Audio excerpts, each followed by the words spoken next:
다 같이 일어서 찬송하며 사순절 첫째 주일 예배를 함께 드리겠습니다.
하나님 감사합니다. 죄 가운데 죽을 수밖에 없었던 우리들, 지옥 영벌을 받을 수밖에 없었던 우리들 위하여 독생자를 내어주심으로 예수님의 십자가 사건을 통하여서 우리가 구원받고 천국 백성 되고 하나님 자녀 되는 특권과 은혜를 주시니 진심으로 감사합니다.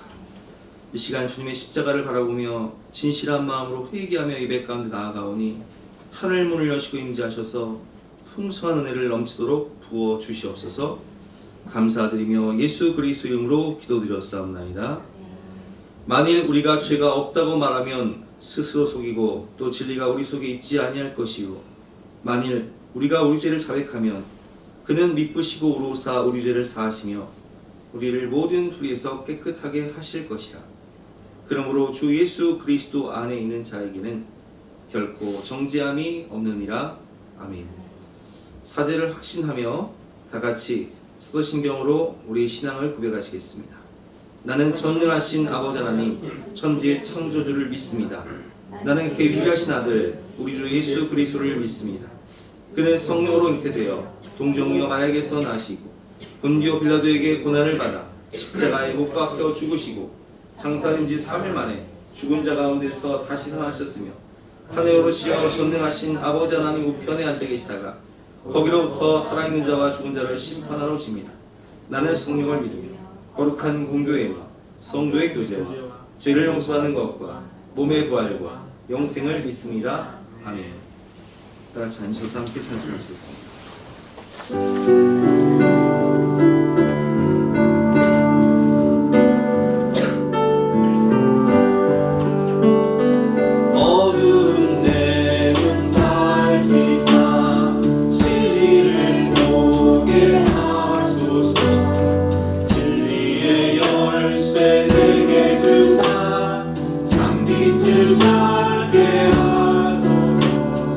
기쁘신 뜻을 알고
정말 충만하신 아버지 하나님, 참으로 감사합니다.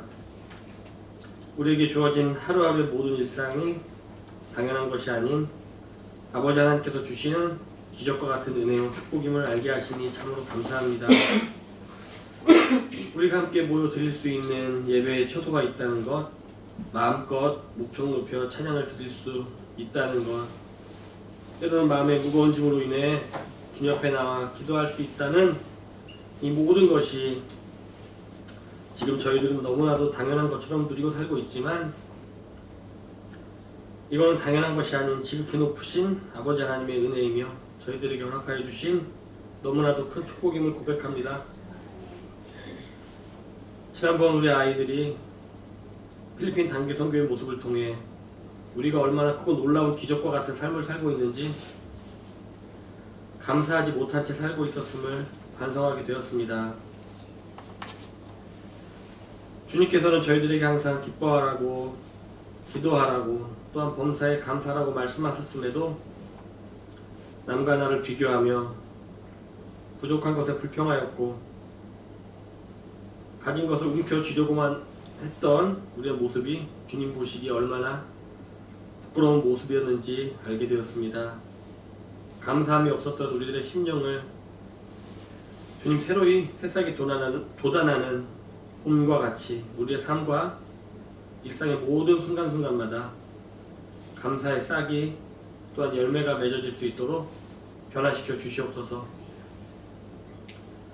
또한 안 된다, 불가능하다, 할 수 없다라는 부정의 단어들이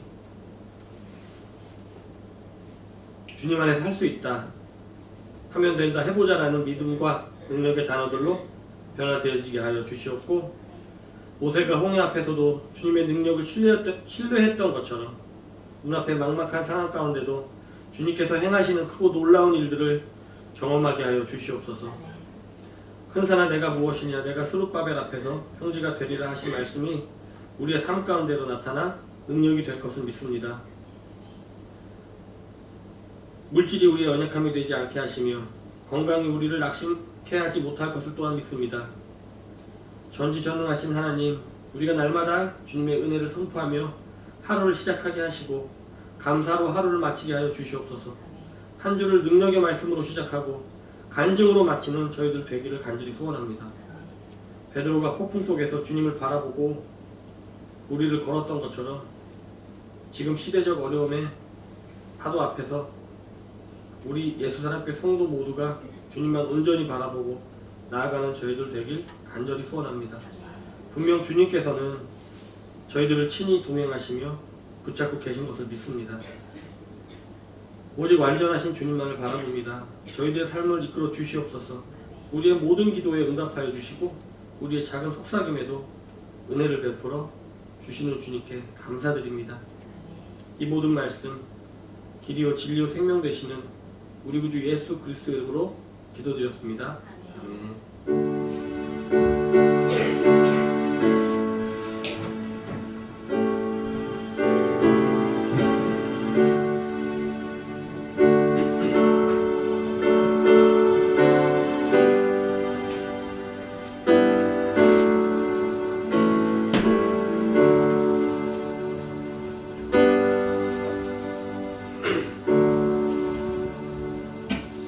반갑습니다. 오늘도 주님을 사랑하는 마음으로 예배 자리에 나오신 여러분들을 주님의 이름으로 환영하고 축복합니다. 광고 말씀드리겠습니다. 오늘은 사순절 첫째 주일로 예배를 드리도록 하겠습니다. 사순절 기간인데 예수님의 십자가를 깊이 묵상하며 경건하게 보내시기를 부탁드립니다. 이번 주 수요 예배는 조선현 장로님께서 말씀을 전해주십니다. 기도해 주시고 많이 참석하셔서 함께 은혜 받으시길 바랍니다. 전교인 제주여행 참석을 신청하신 분들은 자녀 예비를 다음 주까지 납입해 주시면 감사하겠습니다. 오늘 점심 식사는 임영근 입사님께서 생일감사로 대접합니다. 2부 예배 후에 12시 20분까지 개성 손만두로 일부러 참석하시는 분 12시 20분까지 오시면 되겠습니다. 오늘 주시는 말씀은 누가복음 23장 39절부터 43절 말씀입니다. 신약성경 139면입니다.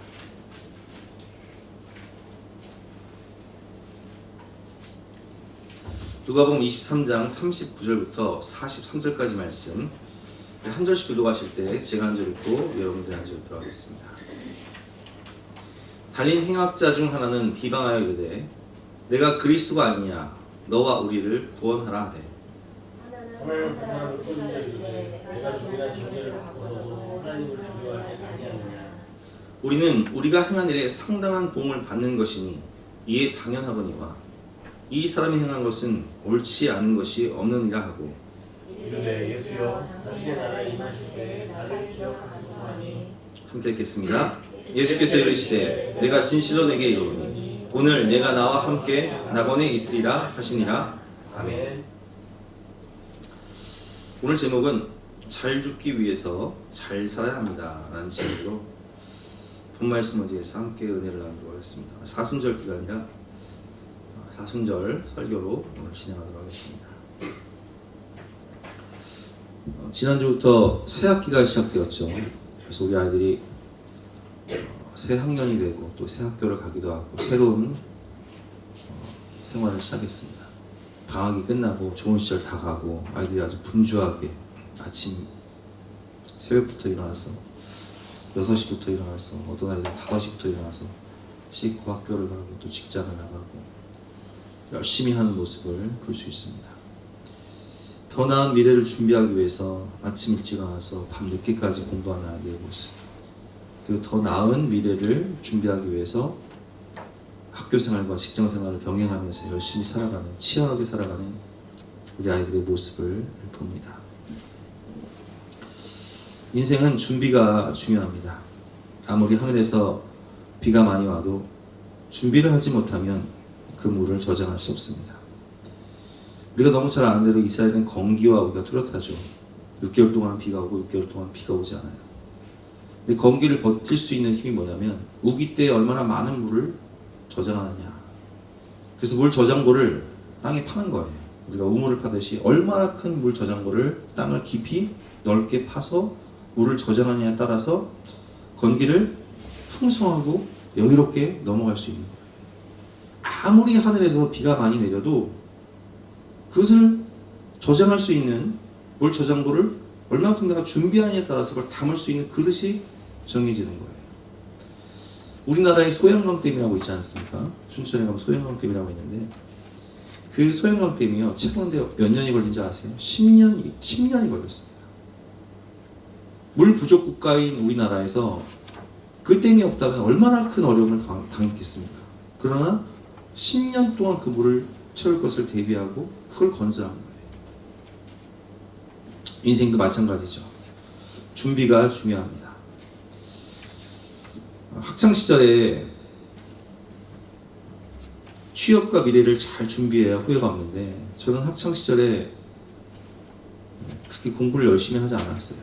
그래서 제가 고등학교 졸업하고 사회생활하면서 고생할 때마다 우리 어머니가 그렇게 공부하라고 했을 때 좀 공부 좀 할 걸, 그런 후회를 많이 하면서 철저히 깨달은 적이 있습니다.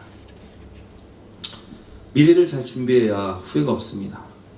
우리가 좋은 사람을 만나기 위해서는 나 자신이 좋은 사람이 돼야 돼요. 믿음 좋은 사람을 만나고 싶습니까? 그럼 내가 믿음 좋은 사람이 돼야 돼요. 수준 높은 사람을 만나고 싶습니까? 그러면 내가 수준 높은 사람으로 준비가 돼야 되는 거예요. 왜냐면 그 사람도 보는 눈이 있을 거 아니에요. 그 사람도 자기가 맞는 기준이 있을 거 아니에요. 결혼 준비도 마찬가지죠. 우리 청년들 결혼 준비하는 청년들이 있는데 결혼식을 준비하는 것도 중요해요. 직장을 알아보고 또 식사를 어떤 메뉴로 할까, 또 웨딩 사진을 어떻게 찍을까, 웨딩 드레스는 뭘 입을까. 근데 그것보다 더 중요한 게 뭐냐면 상대를 알아가는 과정이 더 중요한 거예요. 결혼식보다 중요한 것이 결혼을 준비하는 것입니다.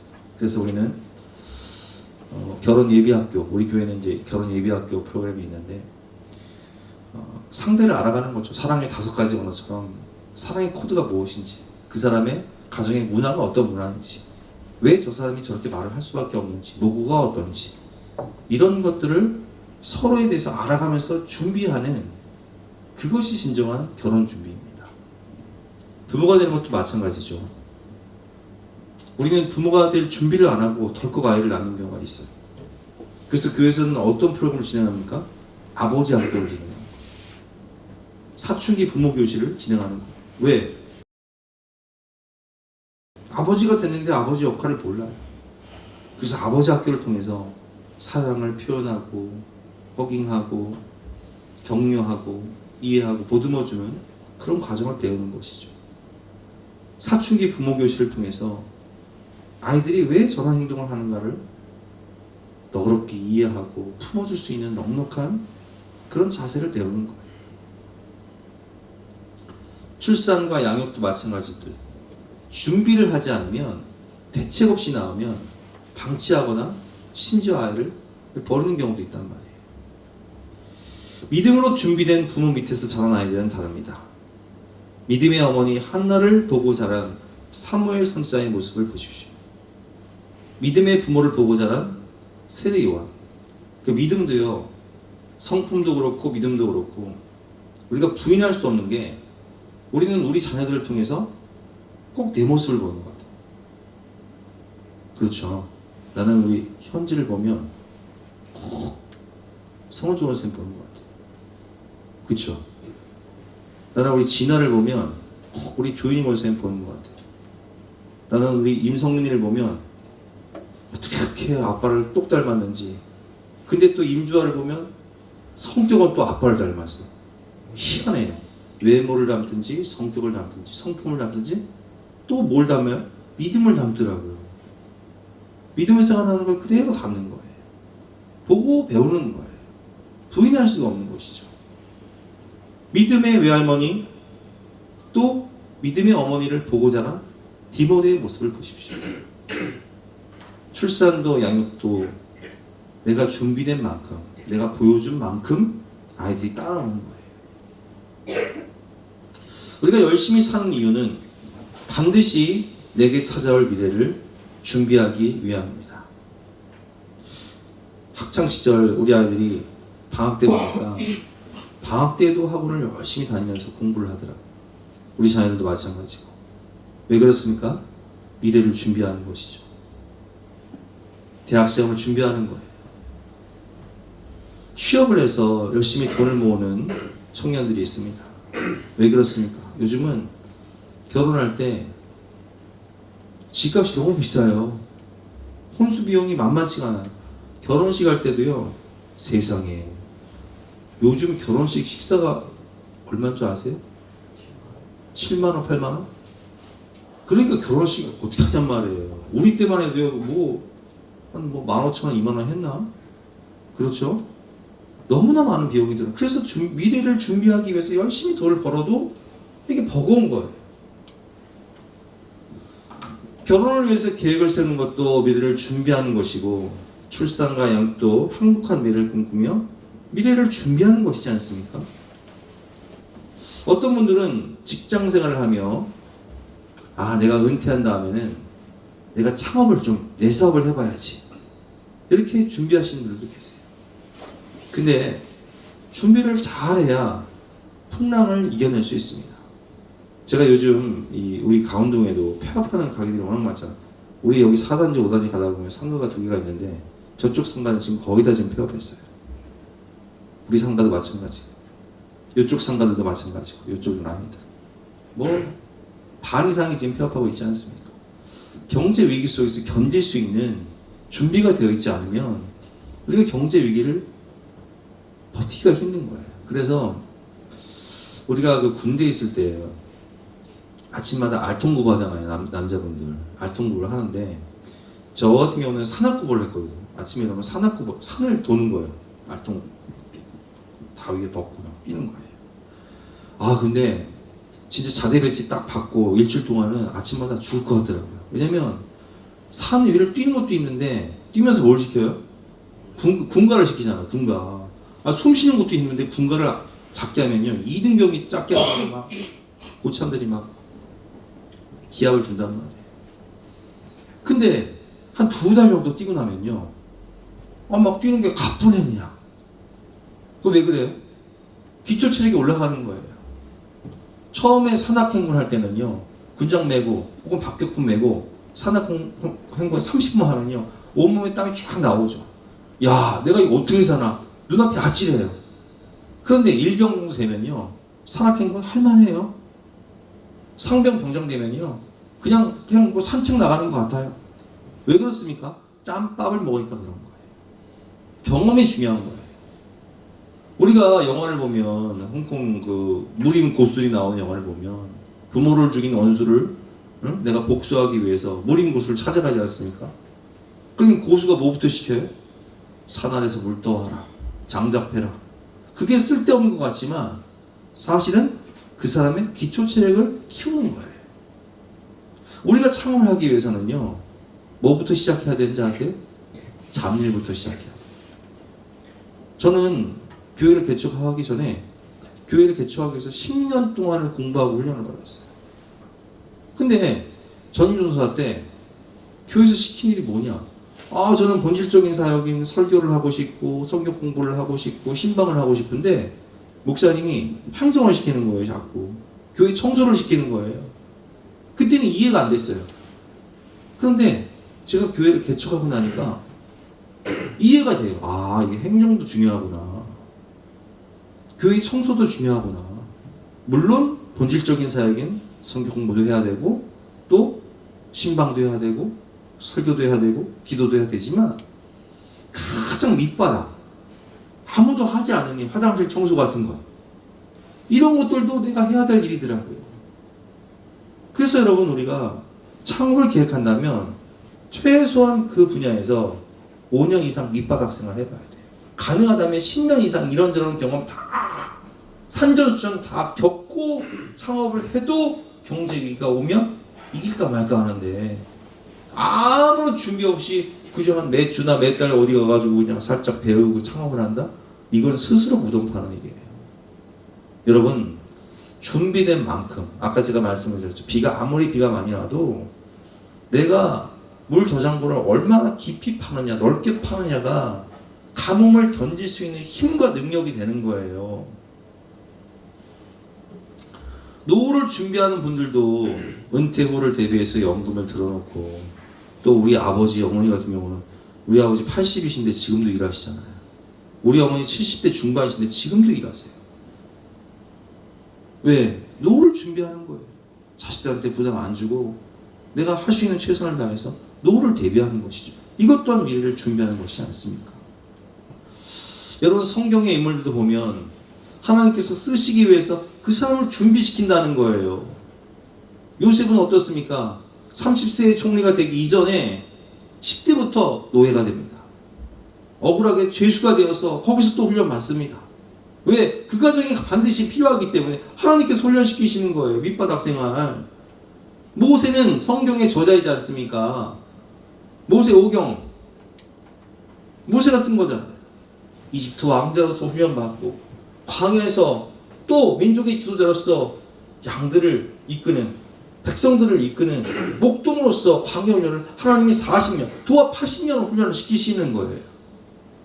다윗도 마찬가지죠.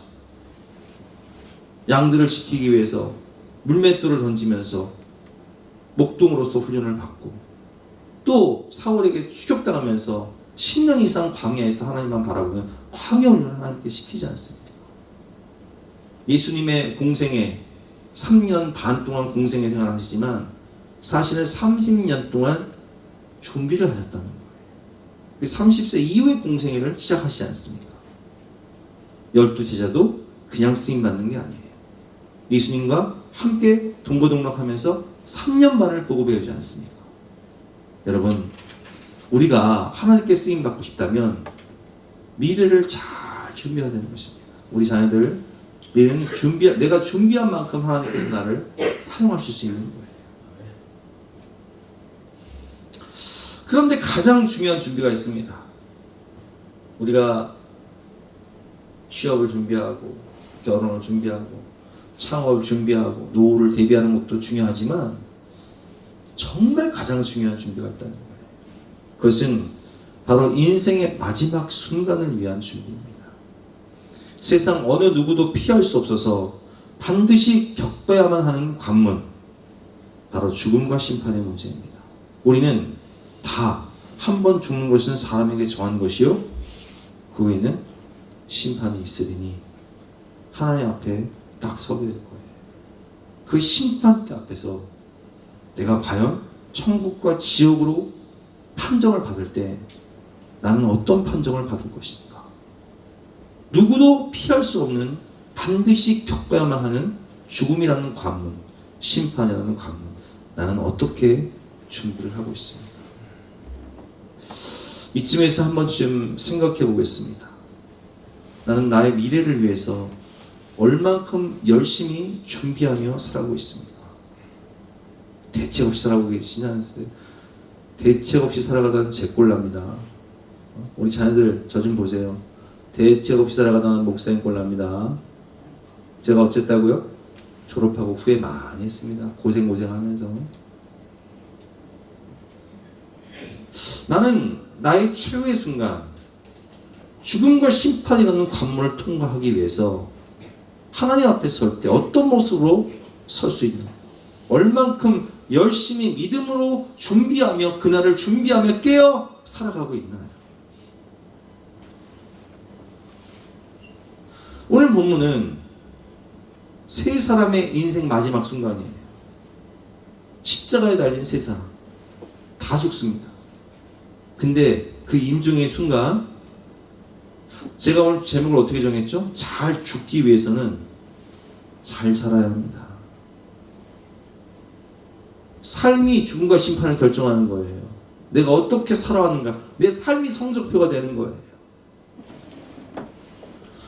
그래서 오늘 본문을 통해서, 우리 세 사람을 통해서 나는 어떤 모습으로 준비된 인생을 살 것인가, 잘 죽기 위해서, 잘 사는 인생이 되기 위해서 나에게 필요한 것은 무엇인가, 그것을 함께 배워볼 텐데요. 미래를 잘 준비하고 죽음 이후의 심판과 영원한 생명을 대비해서 후회 없이 살고 후회 없이 심판받는 저와 여러분이 되시기를 주님의 이름으로 축원합니다. 인생 모델이 곤충을 통해서 보면 여러 가지가 있습니다. 모기 같은 사람이 있어요. 저는요, 여름에 자다가 모기가 만약 나를 물었다 그러면 그 모기새 잠이 딱 깨가지고 나는 그 모기 잡을 때까지 잠을 안 자요. 난 진짜 한 2시간, 막 어떤 때 막 밤을 샌 적도 있어. 새벽 2시에 일어나면 한 4시간 난 모기 잡을 때까지 안 자.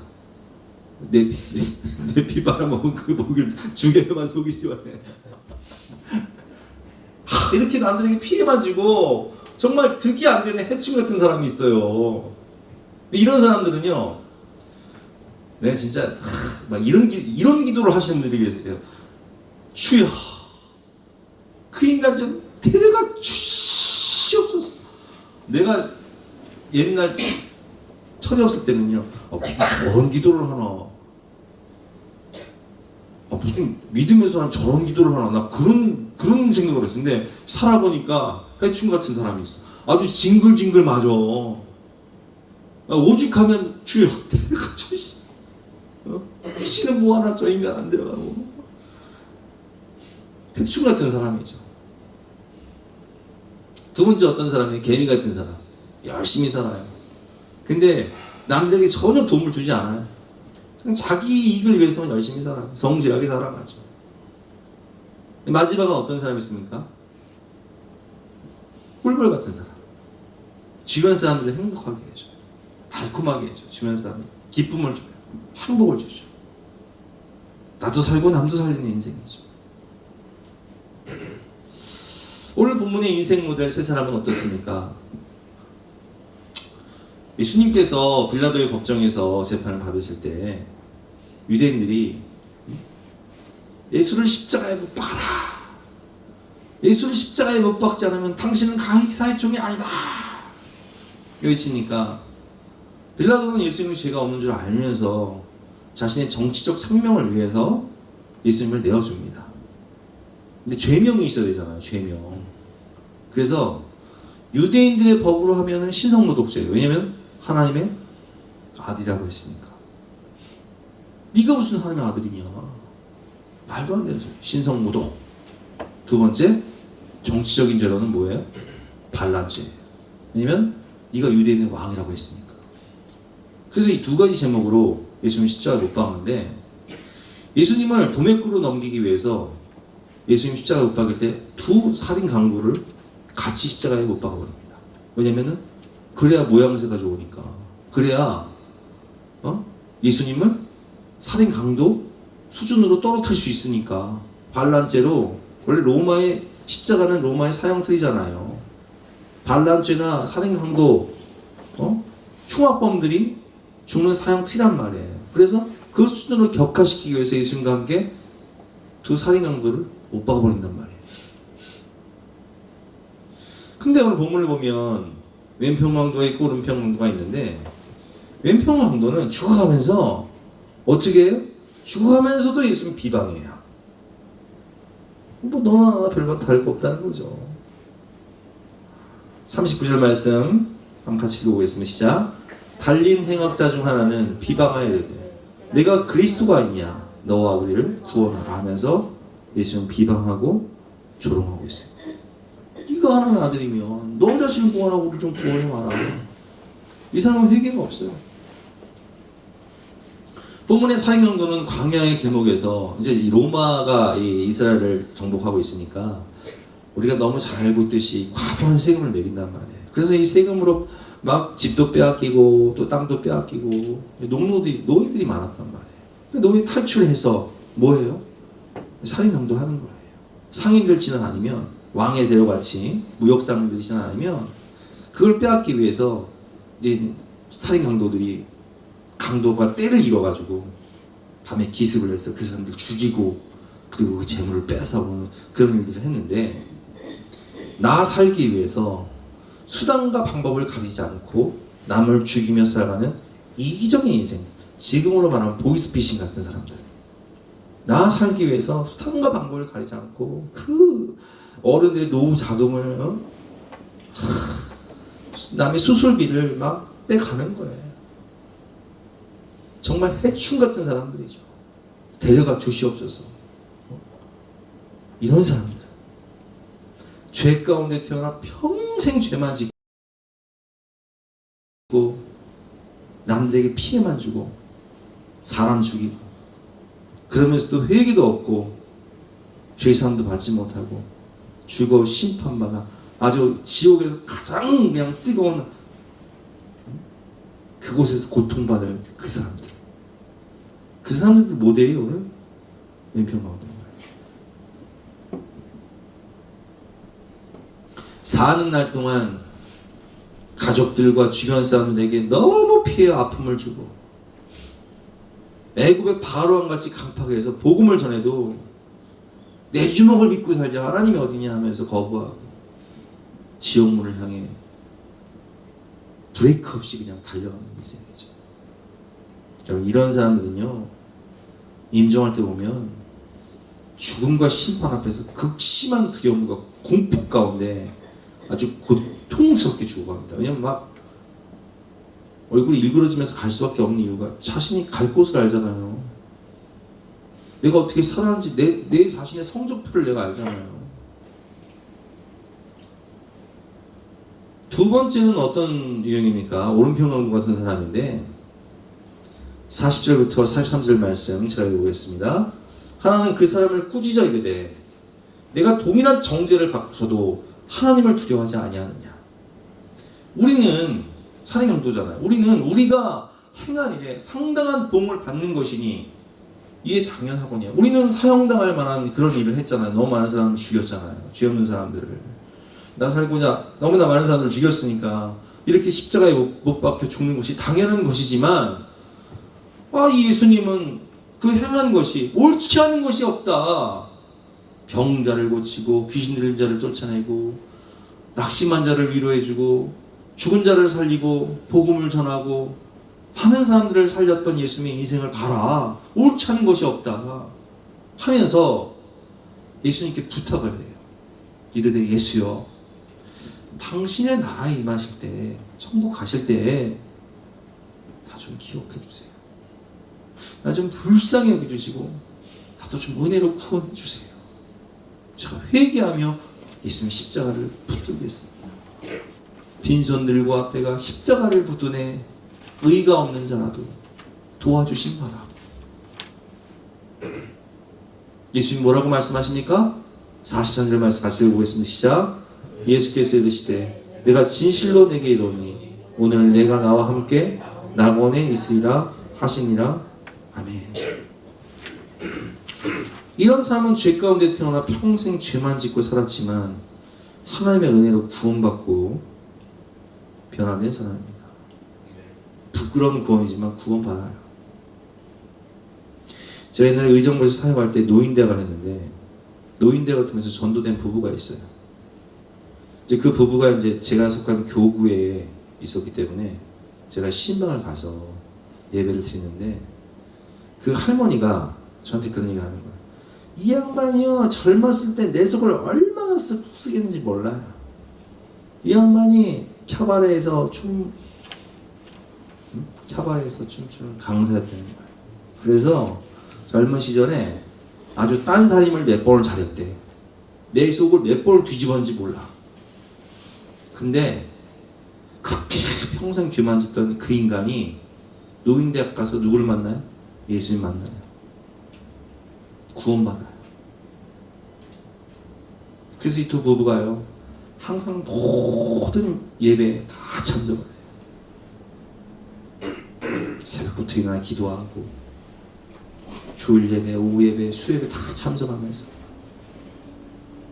내가 이렇게 죄인 중에 괴수도 같은 인생을 살았는데 그래도 하나님이 우리 가정을 사랑하셔서 자녀들이 믿음으로 살아가고 다 잘 되고 나도 구원받고 너무 감사하다는 거예요. 우리 다 자녀들이 다 잘 됐어요. 부모 아버지 행실을 보면 그럴 수가 없는데 희한하게 자녀들이 다 잘 됐어. 이런 케이스는 양호하죠. 이런 케이스는 굉장히 양호한 케이스고 우리 몇 년 전에 최유셉 쌤 친구분이 아버님 소천하실 때 뭐 수익고 딱딱 넘어가시는 거예요. 그 최유셉 쌤 강권해서 그 친구분에게 야 그래도 니네 아버지 구원받아야 된다 해서 토요일이었는데 저랑 같이 수원에 있는 아주대학병원 갔단 말이에요. 그래서 거기서 복음 전하고 제가 이 본문 가지고 설교했어요. 이 본문 가지고 이 강도 보십시오. 평생 죄만 짓고 살았지. 예수여 당신 하나 임하실 때 나를 기억하소서. 빈손 들고 앞에가 십자가를 붙더니 평생 죄만 짓고 남 죽이는 인생을 살았지만 회개하고 십자가 붙더니 예수께서 이르시되 내가 진실로 내게 이르노니 오늘 내가 나와 함께 낙원에 있으리라 말씀하시지 않습니까? 지금이라도 회개하고 예수 믿으면 구원받을 수 있습니다. 그래서 그분이 회개하고요 그 자리에서 병상세를 받으셨단 말이에요. 그리고 그 다음날 주일날 주일 예배 드리고 나니까 소천하셨다는 소식 듣고 우리가 가서 장례식 치러드렸죠. 이런 경우는 아주 이제 진짜 부끄러운 구원이죠. 정말 그 천국 문턱을 딱 붙잡긴 해. 근데 천국 가면 어때요? 면류관이 없어. 진짜 개털 모자예요, 이건 진짜. 부끄러운 구원. 이 두 번째 유형, 부끄러운 구원. 천국은 들어가지만 개털 모자 쓰고 아무런 받을 게 없어요, 상급이. 마지막 유형은 누굽니까? 예수님 같은 사람이죠. 43절 말씀 같이 한번 읽어보겠습니다. 시작. 예수께서 이르시되 내가 진실로 내게 이르노니 오늘 내가 나와 함께 낙원에 있으리라 하십니다. 십자가에 죽으시는 순간까지 예수님 뭐 하세요? 구원하세요. 죽어가는 강도를 구원하세요. 예수님 십자가에서 마지막 하신 말씀이 뭐예요? 테텔레스타이. 뜻이 뭐예요? 다 이루었다. 뭘 다 이뤘다는 거예요? 하나님이 내게 주신 사명을 다 이뤘다는 거예요. 하나님이 내게 맡겨주신 영혼들을 다 구원했다는 거예요. 인류 구원 사역을 완성하셨다는 거예요. 여러분 우리도 예수님 십자가 죽음처럼 하나님 앞에 갔을 때 하나님 테텔레스타이 다 이루었습니다. 하나님 내게 맡겨주신 가정 구원 사역, 내게 맡겨주신 십자가 사명, 직분 제가 최선을 다해 충성하고 다 이루었습니다. 이렇게 고백해야 되지 않겠습니까? 이런 분들은 평생을 하나님을 기쁘시게 하고 정말 믿음 생활 잘하고 기도 생활 잘하고 교회에 충성하고 하나님을 어떻게 하면 기쁘시게 할까 하면서 가정으로 믿음의 가정을 만들고 믿음의 명문 가정을 세우고 이런 분들은요 죽는 순간까지 예수님처럼 십자가의 고통을 당하면서 뭐 하세요? 전도하세요.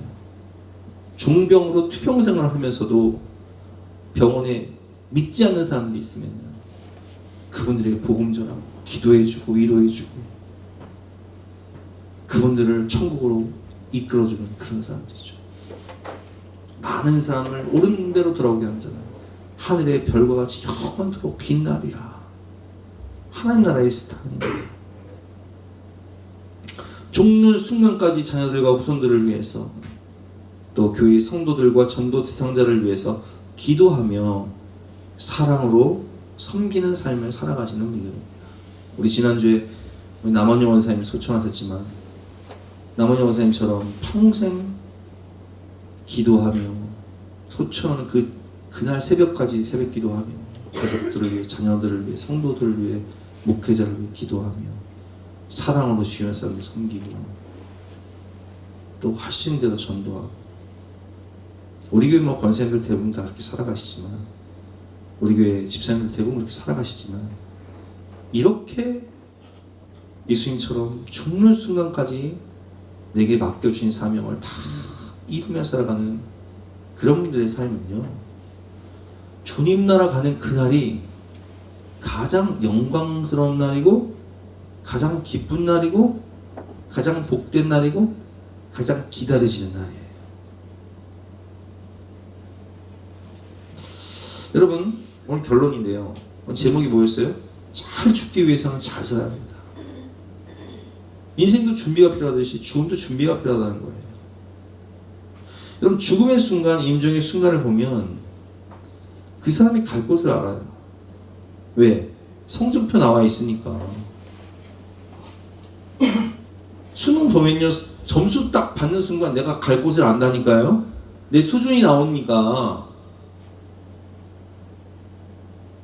내가 몇 등급인지 딱 등급 나오는 순간 내가 갈 곳을 안다니까요.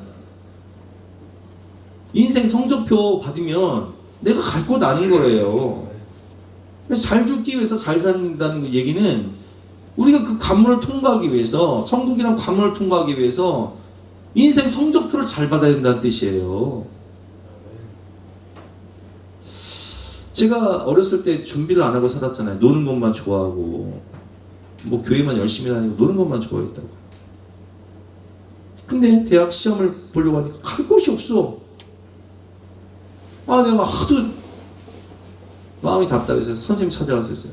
선생님 제가 어차피 대학 뭐 떨어질 건데 원서라도 한번 써 원서라도 한번 쓰게 해주세요. 그래서 경희대 어차피 떨어질 거니까 경희대 한의과 썼어요. 어차피 떨어질 거 뭐 그냥 혹시라도 미달되면 내가 뭐 혹시 아냐 해가지고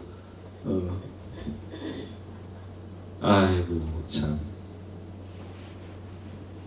시험 준비를 전혀 안 한 사람은요 시험 보는 것이 괴롭고요 성적표 받는 순간 낙심이 될 수밖에 없어요. 제가 그때 그렇게 수치를 당하고 결심을 했어요. 내가 무슨 시험을 보든지 내가 다시는 떨어지지 않겠다. 잘 준비해서 내가 무슨 시험을 보든지 합격해야겠다. 운전면허 시험을 보든 아니면 뭐 자격증 시험을 보든 근데 열심히 준비를 했어요. 내 신학대학 들어가서도 하여튼 내 자리는 여기야. 맨 교수님 앞자리 침튀는 자리. 왜? 뒤에 앉으면요 어떤 인간은 앞에서 핸드폰 보고 있고 어떤 사람은 졸고 있고 어떤 사람은 딴 생각 이게 다 보이거든. 이게 교수님 말씀이 안 들어와. 이게 예배 시간에 뒤에 앉아보세요 여러분. 뒤에 앉으신 분도 아시죠? 앞에서 졸고 있어. 저 인간 뭐 그러죠 졸고 있나 계속 문자하고 있어. 저 인간은 왜 예배 시간에 문자 이런 생각하잖아요. 앞에 다 앉아가지고 집중해서 듣는 거야.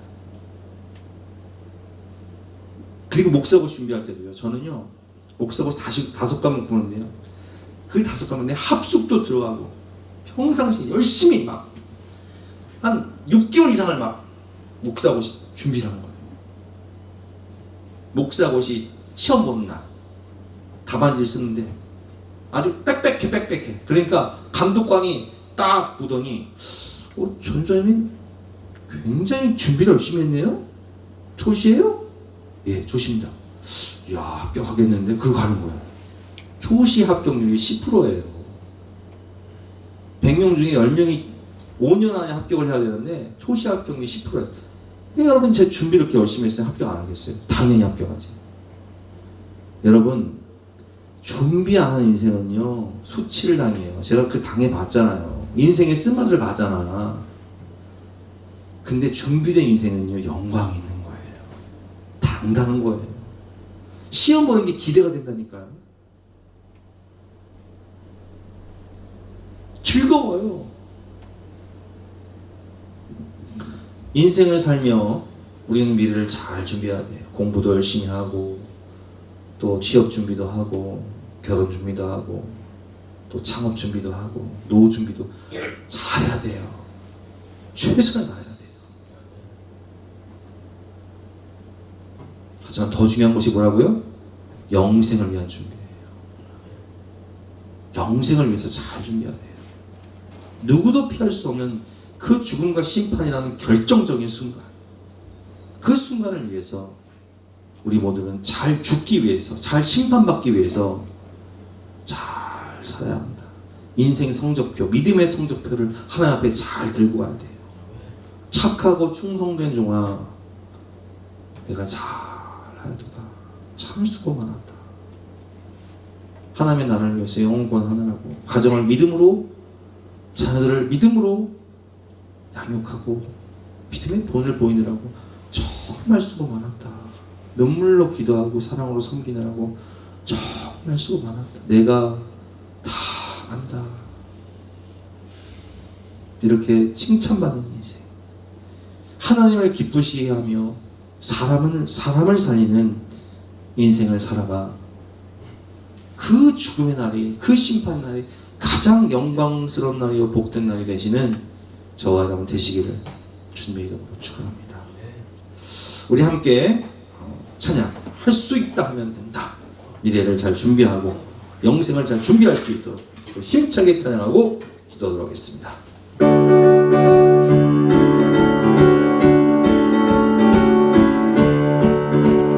할 수 있다 하면 된다. 해보자. 믿는 자에게 의치 못함이 없으리라.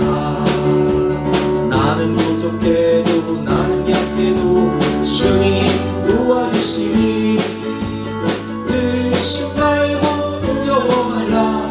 기적이 일어난다. 말씀 안에서 믿음 안에서 할 수 있다 해보자. 할 수 있다 하면 된다. 해보자. 믿는 자에게 눈치 없다니 없으리라. 믿음 가지고 꿈을 가지고 주님 바라보아라. 성령님이 도와주신다. 좋은 일 일어난다. 말씀 안에서 믿음 안에서 할 수 있다 해보자. 할 수 있다 하면 된다. 해보자. 믿는 자에게 눈치 못하니 없으리라.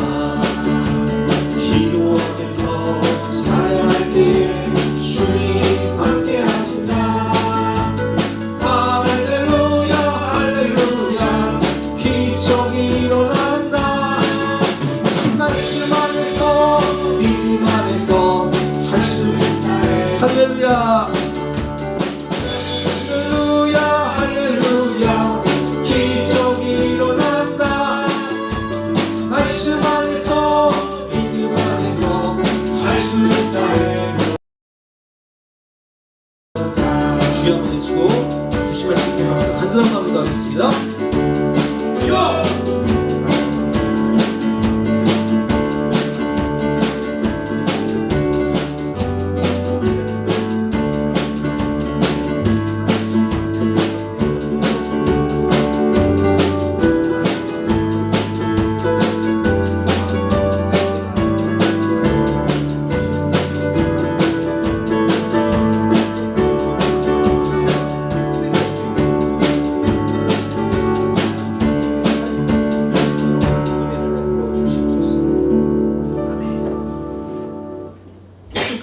마치면서 결단 찬송가 330장 찬송하시겠습니다.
하나님, 우리 사랑하는 자녀들 미래를 잘 준비할 수 있도록 지혜와 능력을 허락하여 주시옵소서. 하나님, 우리가 노후도 잘 준비해야 되고 또 가장 중요한 준비, 심판과 죽음을 잘 준비할 수 있도록 은혜를 베풀어 주시옵소서. 우리 사랑하는 자녀들 눈물로 씨를 뿌릴 때에 기쁨으로 단을 거두게 하여 주시고, 우리 사랑하는 성도들을 최선을 다하며 믿음으로 살아갈 때에 하나님께서 열매 맺게 하시고 거두게 하여 주시옵소서.